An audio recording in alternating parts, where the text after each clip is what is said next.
कपड़े धोने वाली बहू। शादी के पहले से ही विभा को कपड़े धोने का बड़ा शौक था। कभी नल के नीचे तो कभी तालाब के पास। अरे मेरी नीली वाली लुंगी नहीं दिख रही है। विभा की अम्मा, कहाँ रखी है लुंगी? अरे वो तो विभा ने परसों ही धोकर रखी थी आपकी अलमारी में, देखो वहीं होगी। वो ना मैंने आज धो दी, मुझे लगा कि गंदी हो गई होगी। अरे कैसे गंदी हो गई थी? उसे तो मैंने पहना भी नहीं। हे भगवान, इस लड़की के कपड़े धोने की आदत से परेशान हो गया हूँ मैं। जितना तो घर में राशन नहीं आता, उससे कहीं ज्यादा डिटर्जेंट पाउडर का खर्चा है।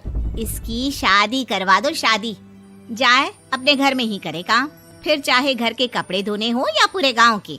हाँ ठीक बोल रही हो, देखता हूँ मैं कोई लड़का। वो दिन भी आ जाता है जब विभा को देखने लड़के वाले आ जाते हैं। लड़की मुझे अच्छी लगी। होने वाली सास कहती है, बेटी अगर कुछ पूछना है तो पूछ लो। वैसे तो हमारी लड़की बहुत ही शर्मीली है, जो बोल दो वो मान लेती है, इसे क्या पूछना होगा। अरे कैसी बात कर रही हो माँ, मुझे इन लोगों के घर रहना है, सवाल तो कई है। हाँ हाँ बेटा, पूछ लो ना, क्या पूछना है। आप लोगों के घर कपड़े कौन धोता है? सास का मुंह बन जाता है। देखो, अगर तुम ये कहना चाहती हो कि तुम्हें कपड़े धोने नहीं आते तो सुन लो, कपड़े मैं ही धोती हूँ, लेकिन तुम्हारे आ जाने के बाद मैं रुमाल तक नहीं धोऊंगी। अरे चुप रहना भाग्यवान, बहू बेचारी घर आई नहीं, उसे डराना शुरू कर दिया। वो क्या है ना बिटिया, अभी तक तो ये कल्लू की माँ ही धोती थी, लेकिन अब तुम्हारे पापा तो दहेज में वॉशिंग मशीन देंगे ही। तभी विभा की माँ बोल पड़ती है, सवाल भी पूछा तो क्या। वैसे भाई साहब, मशीन की तो फिर भी कपड़े धोने की कैपेसिटी होती है। मतलब जो बिटिया दे रहे हैं ना विभा, इसे कपड़े धोने का बहुत शौक है। ये आप लोगों के क्या, आस पड़ोस गांव मोहल्ले सबके कपड़े धो दे और उफ तक ना करे। बाहर देखा नहीं आपने कितने कपड़े सूख रहे हैं? सब हमारी बिटिया ने ही तो धोए हैं। बस भी करो ना माँ, शर्म आ रही इतनी तारीफ सुनकर। और तो और एक दाग निकाल कर दिखाओ तो मान जाओ। हाँ अच्छा, माफ करना बेटा, मैंने गलत समझा। हमें तो रिश्ता बहुत पसंद है। और ऐसे जुड़ जाता है रिश्ता कपड़े धोने का शौक रखने वाली विभा का। उसकी शादी हो जाती है कोयला फैक्ट्री में काम करने वाले कल्लू के साथ। शादी के बाद अचानक विभा चिल्लाती हुई सास के पास आती है। सासू माँ, अरे सासू माँ कहाँ है आप? ये तो धोखा है, धोखा दिया आप लोगों ने मुझे। इसे ससुर के चक्कर के बारे में पता चल गया। अरे तो उसमें तुझे क्यों धोखा मिला है? अरे नल में पानी नहीं आता, कपड़े कैसे कब धुलेंगे? अच्छा, तू पानी नहीं आ रहा उसकी बात कर रही है। तो आपने क्या सोचा? कुछ नहीं। अच्छा, तेरी माँ ने कहा था कि कपड़े धोने का शौक है तुझे, याद आया मुझे। शौक बोलकर कपड़े धोने वाले मेरे जुनून को कम ना आके सासू माँ, कपड़ा धोना मेरा गुरूर है। तभी पति भी वहाँ आ जाता है। अभी मैंने इसे सनी देओल की फिल्म दिखाई है, उसी के डायलॉग मार रही है माँ। अच्छा सुन, साफ बता रही हूँ, पानी सुबह 4 से 6 और शाम को 10 से 12 आता है, समझी? विभा टाइमिंग सुनकर हैरान हो जाती है। ये क्या भूतों का मोहल्ला है? सुबह 4 बजे उठकर कौन कपड़े धोता है? 4 बजे टंकी में पानी जाता है, फिर सारा दिन धोना ना, किसने मना किया?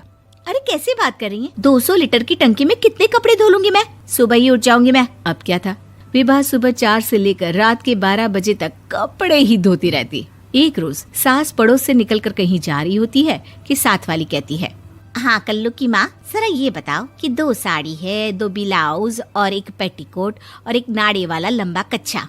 हाँ तो? अरे तो क्या, कितना लोगी धुलाई ये बताओ। धोबन दिख रहे हैं हम क्या?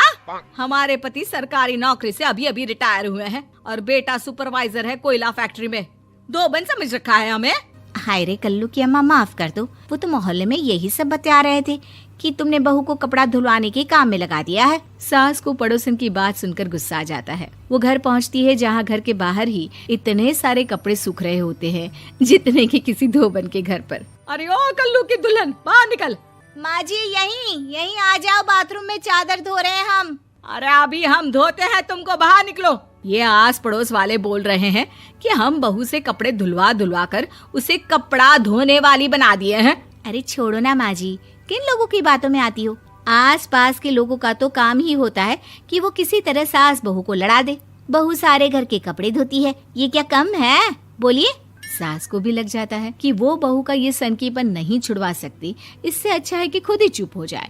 एक रोज सास और बहू मंदिर जाते हैं, जहाँ सास की साड़ी वहाँ खड़ी भीख मांगने वाली से मिलती है। माँ जी क्या बात है, आपकी साड़ी उस भिखारन से कितनी मिल रही है ना? हाँ हाँ देखो तो, दोनों की साड़ी मिल रही है। क्या बात है कल्लू की अम्मा, तुम खुद को तो अफसर की बीवी बताती हो और ऐसी सिंपल सी प्लेन साड़ी पहनकर घूमती हो। सिंपल और प्लेन नहीं है ये साड़ी। तो क्या सोने के धागे से फूल बने हैं?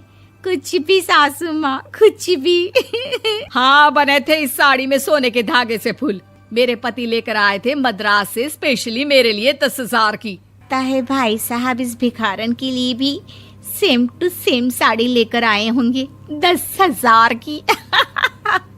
सास उस वक्त तो कुछ नहीं कहती, लेकिन बहू के साथ घर आती है और अलमारी से एल्बम निकाल कर लाती है। ये साड़ी देख रही है, ये वही साड़ी है जिसे मैंने अभी पहना था। इस साड़ी में ये जो चमकदार फूल दिख रहे हैं ना, ये सोने के धागों से काढ़े गए हैं।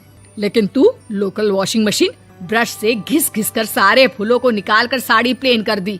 मुझे माफ कर दीजिए सासू माँ। और तो और, जब मैंने तुझे तेरी गलती के लिए कुछ नहीं कहा, लेकिन तूने तो सबके सामने मेरा मजाक ही बना दिया। क्यों? बहू को समझ में आ जाता है कि अब से उसका कपड़े धोना बंद।